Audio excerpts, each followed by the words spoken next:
mesdames, bienvenue aux méditations quotidiennes au féminin. Aujourd'hui, croire.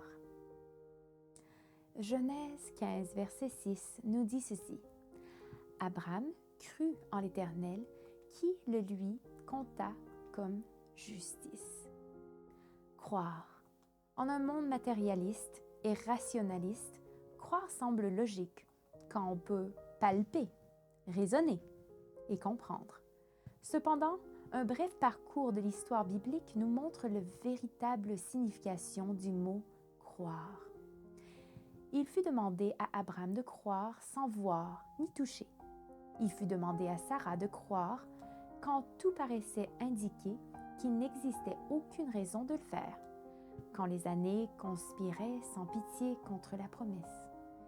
Il nous est aussi demandé de croire. Que croyons-nous? Notre vie a été sauvée par le sang précieux de Jésus versé sur le bois du calvaire. Nous ne pouvons pas atteindre le salut, quel que soit le nombre de bonnes œuvres que nous faisons. Nos péchés sont pardonnés si nous les confessons et changeons de direction. Le Christ peut et veut nous rendre victorieuses sur le mal. La rédemption est très proche. La Bible affirme qu'Abraham crut et Dieu le lui compta comme justice. Sommes-nous donc sauvés parce que nous croyons? Bien sûr que non. La Bible affirme que les démons, eux aussi, croient et tremblent. Pourquoi?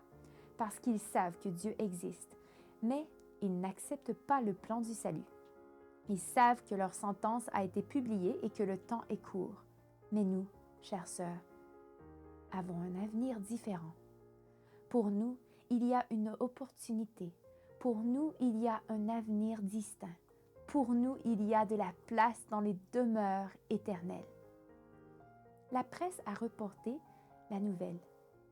La NASA, à l'aide de la prodigieuse lentille du télescope Chandra, a découvert les restes de la plus jeune supernova de la Voie lactée, 140 ans, que les astronautes traquaient depuis 1985. Nous n'avons pas besoin de surveiller la proximité de la venue du Christ au moyen des télescopes. Elle est réelle. Il est réel aussi que Jésus attend anxieusement de nous voir, toi et moi, en ce jour. Regarde au ciel. Sa venue est très proche. Crois et laisse son esprit faire son œuvre en toi. Ta foi te sera alors comptée comme justice. Si tu crois, tout est possible. Ton Dieu s'en occupe. Bonne journée dans le Seigneur et à demain.